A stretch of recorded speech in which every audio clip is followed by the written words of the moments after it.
이 성탄절 연극을 선극으로 할 때 등장하는 아주 중요한 주인공이 있는데 오늘 그 중에 한 명의 이야기입니다. 동방박사들이 왔는데 그 동방박사가 몇 명인가와 동방박사가 언제 왔는가가 늘 질문입니다. 그러나 성경에 있는 내용들을 다 이렇게 추론해 보면 동방박사가 3명이 아니라 여러 명일 가능성이 훨씬 높고, 우리가 3명이라고 이 무대 위에 배우를 정한 이유는 선물이 3개였기 때문입니다.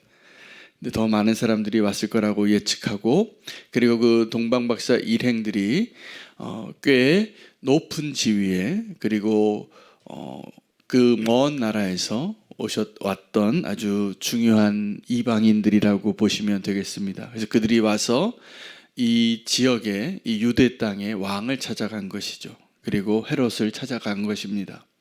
언제 이 동방박사들이 왔을까에 대한 질문도 우리가 성탄절 선극할 때는 그날 밤에 목자들이 찾아오고 동방박사가 함께 찾아와서 그날 밤에 그 어린 양 아기에게 이렇게 경배한 것으로 우리가 연극은 그렇게 하지만, 오늘 본문을 조금 더 들여다보면 동방박사가 아마 예수님께서 태어난 그 때에 출발하지 않았을까 생각이 되어집니다. 그리고 이 동방박사를 만나고 돌아갔을 때 헤롯 왕이 죽인 아이들의 기준이 2살 이하의 아이를 다 죽이라고 했기 때문에 적어도 1년 내지 2년의 시간이 있지 않았을까 이렇게 추론을 합니다. 그것이 중요한 건 아니지만 우리가 오늘 주목해야 될 내용은 이 동방박사들의 발걸음과 그 의미를 아는 것입니다. 왜 하나님은 이 땅에 하나님의 아들 예수 그리스도가 태어날 때는 아무도 알지 못하고 그 들판의 목동들만 알고 아무도 알지 못하는 곳에서 그렇게 겸손하게 마국간의 구유에 태어나게 하셨는데, 왜 그 멀리서 그 고귀한 동방박사들을 또 보내서 경배하게 하고 또 헤롯에게 왜 그거 알려주셔가지고, 그 헤롯은 그 소식을 듣고 겉으로는 그 왕을, 유대인의 왕을 발견하면 내게도 알려달라, 나도 경배하리라 이렇게 말은 하지만 속으로는 두려움과 자기 자리를 지키고자 하는 마음 때문에 그 아이를 자기의 손에서 죽이려고 하는 그 음모를 꾸미고 실제로 2살 이하의 아이들을 다 죽입니다. 베들레헴에 사는. 그래서 큰 통곡이 일어나지요. 비극이 일어나는 겁니다. 그 예수 그리스도가 태어나는 것을 막고 싶은 그 원수의 세력이 헤롯의 모습에, 헤롯의 손에 의해서 그렇게 큰 비극을 만들어낸 것이죠. 지금도 하나님은 우리의 구원을 위하여서 메시아가 이 땅에 오는 것을 이루시고 또 그 일을 드러내시고 또 그것을 증명하기 위한 아주 중요한 증인들을 세우신 것입니다. 오늘 우리가 좀 주목할 것은 이 동방박사들이 어떻게 이 태어난 하나님의 아들 예수 그리스도를 찾아왔고 어떻게 경배했고 또 어떻게 돌아갔는가를 좀 주목하기를 원합니다. 그들은 그 먼 길을 인도함을 받아서 왔습니다. 아마 예수님이 태어나신 날 그 별이 보이지 않았을까? 그리고 그 별을 따라서 길을 떠나지 않았을까? 그들은 그 먼 길을 추측으로서 우리가 만약에 그 길을 헤아린다면 그들이 그 일행이 1년, 2년에 걸쳐서 찾아왔을 텐데 그 먼 길을 어떻게 왔냐 하면 그 별을 따라서 인도함 받은 것입니다. 마치 광야에서 이스라엘 민족이 하나님의 임재를 보며 그 광야의 길을 걷고 가나안 땅으로 인도함 받은 것처럼 하나님은 하나님이 택한 사람들을 하나님의 방식으로 지금도 인도하고 계신다고 저는 믿습니다. 우리의 목적지는 우리가 그렇게 바라보고 따라가야 할 그 별, 그 예수 그리스도, 그 하나님의 임재를 따라가는 것이겠죠. 그리고 하나님은 그 목적지에 우리를 인도하실 것입니다. 우리의 믿음의 여정 가운데 다 베들레헴에 도착한 여정이 있습니다. 그리고 그 여정 가운데 우리는 우리가 알지 못하는 가운데 여러 사건과 만남과 우리의 결정들을 통해서 우리의 발걸음을 하나님이 친히 인도하시고 그리고 앞으로도 인도하실 것을 꼭 믿으시기 바랍니다. 우리가 어떤 일을 결정할 때 기뻐하고 낙심할 때가 있지만 포기하지 마시고 우리의 발걸음을 인도하시는 주님을 꼭 신뢰하셔야 합니다. 때로는 불기둥으로, 때로는 구름기둥으로, 그리고 그 동방박사들은 그 별을 바라보면서 그 소망으로 분명히 이것은 이 시대에, 이 세상에 하나님이 놀라운 일을 이루실 것에 대한 소망을 가지고 그 길을 떠났을 것입니다. 그리고 그들은 늘 기뻐하는 자였어요. 인도함 받고 있는 과정 가운데 여러분, 소망이 있으면 기쁩니다. 그 길이 아무리 멀고 고되고 갈 바를 알지 못해도 그 소망을 따라가는 그 별이 보인다면, 그 불기둥이 보인다면, 그 구름기둥이 내 앞에 있다면 광야를 걸을지라도 소망이 있는 것입니다. 그러나 아무리 왕궁에 살아도 그 따라가야 할 그 빛이 보이지 않고 별이 보이지 않고 그 하나님의 임재가 보이지 않으면 우리는 다 헤롯이 됩니다. 내가 소유하고 누리는 것을 빼앗길까 봐, 내가 이 유대인의 왕인데 유대인의 왕이 태어났다고 그 소식을 듣고 더 고귀한 동방박사가 멀리서 전해진 이 소식은 좋은 소식이 아니라 두려운 소식이었습니다. 기쁘지가 않고 두렵게 되는 것입니다. 그래서 그는 2살 이하의 그 아이들을 다 죽입니다. 사실은 이 동방박사들이 별을 따라와서 인도함을 받은 것처럼 이 헤롯 왕도 그 유대인의 왕 메시아가 어디서 나는지를 알고 있었어요. 그에게 그것을 알려준 선지자들과 대제사장들이 있었어요. 근데 그것을 알고 그 똑같이 찾지만 다른 목적으로,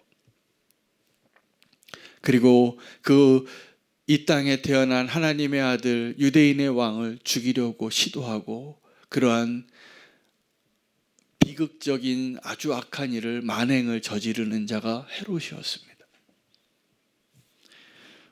그는 기쁘지 않고 두려웠습니다. 하나님이 보여주신 그 사인이, 그 빛이 우리에게 기쁨이 되십니까? 여러분, 하나님의 말씀을 들을 때 그 말씀은 사실은 우리를 인도하는 불기둥과 구름기둥 같은 거예요. 그래서 그 말씀을 따라 우리가 묵상하고 또 예배 가운데 들려지고 선포되어지는 말씀을 통하여서 우리의 갈 길을 찾으시기 바랍니다. 그 가운데 우리 각자의 형편에 맞게 늘 하나님의 메시지가 있습니다. 각자 다르게 해석하실 수도 있겠죠. 상황이 다르니까. 그러나 하나님의 말씀은 우리 모두에게 역사하시는 하나님의 축복의 은혜의 도구입니다. 그렇게 우리를 인도하시는 것이죠. 그리고 우리는 그 말씀을 따라 걷다 보면 기쁨을 누릴 수 있는 하나님의 목적지에 도착하게 될 것입니다. 기뻐하십시오. 그 빛을 따라 걷는 동방박사가 되시기를 축복합니다.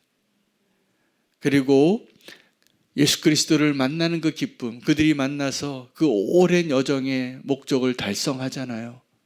그들의 목적이 뭐였냐면 그 먼 길을 온 것이 유대인의 왕을 경배하기 위한 거예요.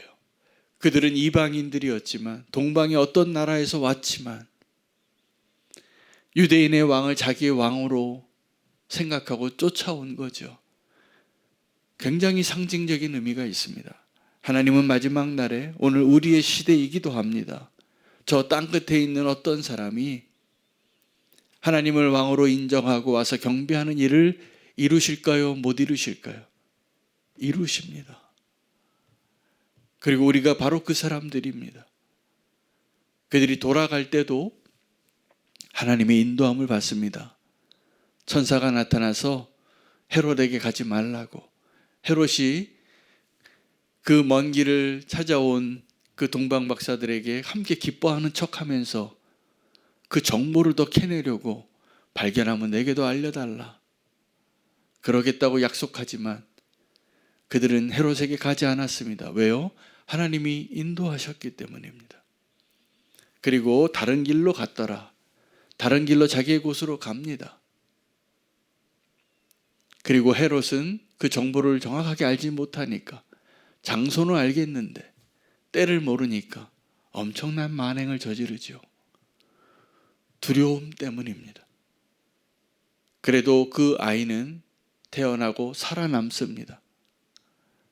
그 아기 예수는 동방박사를 만나고 지나가자마자 또 천사가 나타나서 헤롯이 너를 죽이려고 하니 어서 피하라고. 그래서 애굽으로 가는 거예요. 애굽으로 가서 그 헤롯이 죽을 때까지 있다가 다시 돌아오게 됩니다.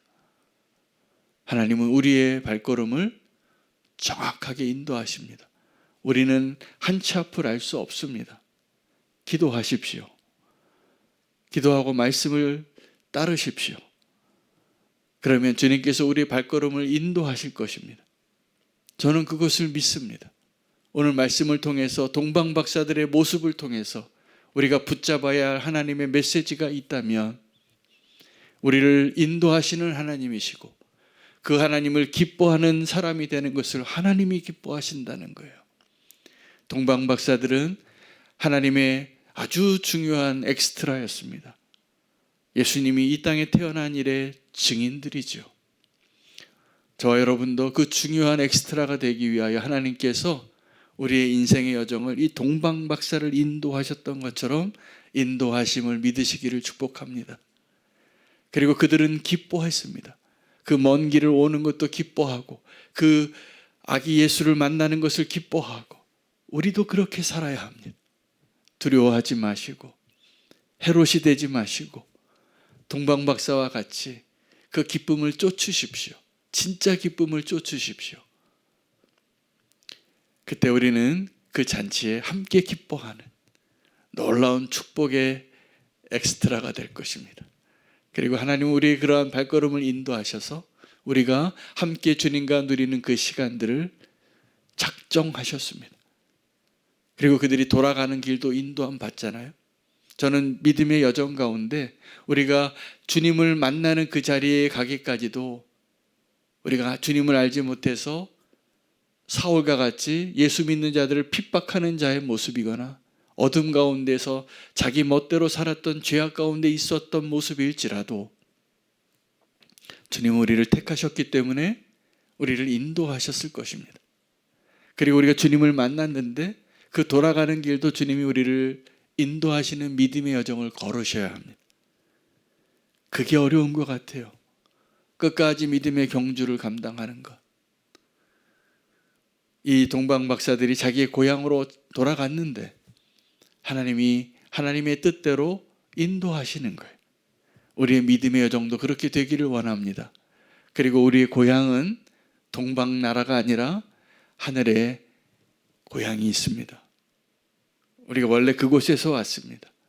하나님께서 우리의 돌아가는 발걸음도 천국을 향하여 나이가 들어갈수록 우리의 육체의 힘이 빠져갈수록 천국의 소망으로 더 힘을 얻으시기를 축복합니다. 가까이 다가가는 것입니다. 주님께로 다가가고 우리가 왔던 곳으로 더 다가가는 것입니다. 이 땅이 우리의 고향이 아닙니다. 우리는 천국의 소망을 가지고 주님께로 나아가는 돌아가는 길 가운데 있다고 믿습니다. 적어도 이 설교를 들으시는 분들은 우리 다 돌아가는 길입니다. 잘 돌아가시기 바랍니다. 아버지께로 돌아가야 합니다. 그것이 우리에게 축복입니다. 우리의 발걸음을 그렇게 인도하시는 주님을 신뢰합니다. 오늘 그 말씀대로 인도함을 받고 함께 기뻐하는 발걸음이 되시기를 축복합니다. 오늘 말씀 붙잡고